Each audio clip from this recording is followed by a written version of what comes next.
What's the common point between pianos and motorcycles?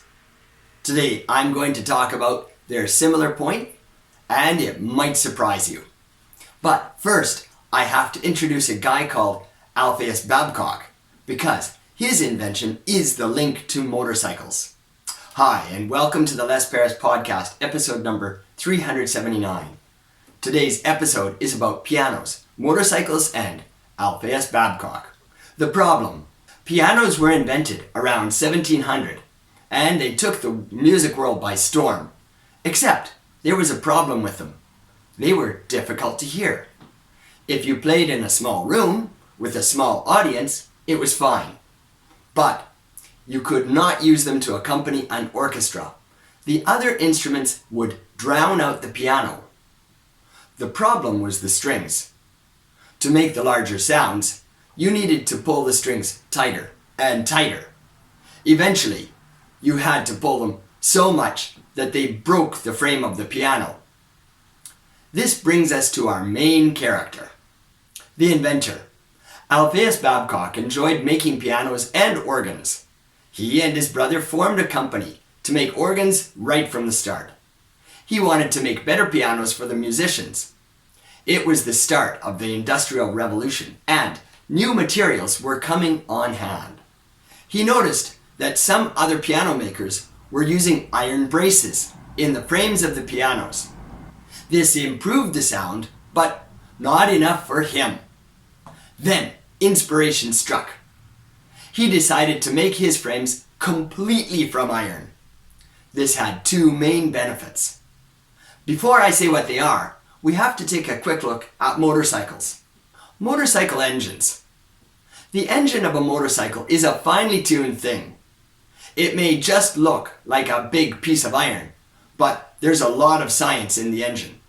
You see, the pistons are stroking back and forth several thousand times per minute.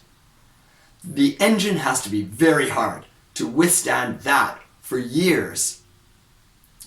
This is one of the qualities of cast iron engine. It is very hard. Yet, interestingly, it has another quality at the same time. It is flexible. The cast iron can expand and contract with a range of temperatures to prevent warping and changing size or shape. So, what about the piano frame? I said that it has two main benefits. The two virtues. Coming back to the cast iron frame of the piano, Babcock was lucky to discover that it had two virtues. First, it was strong. He could pull the strings far, far tighter than on a wooden frame. In fact, he could even use steel strings and pull them even tighter. This was the first sound boost. The sound coming off the strings was much more robust. But in addition to the strength, the cast iron frame had a second, more subtle quality.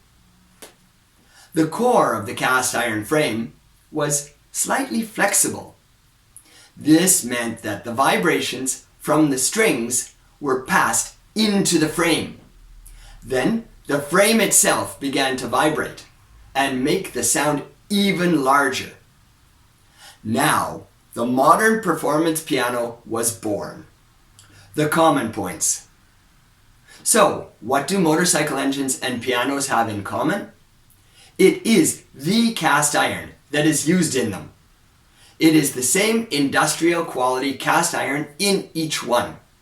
That's because the qualities that make gray cast iron good for motorcycle engines are the same qualities that make it good for pianos. The hard strength and the subtle flexibility.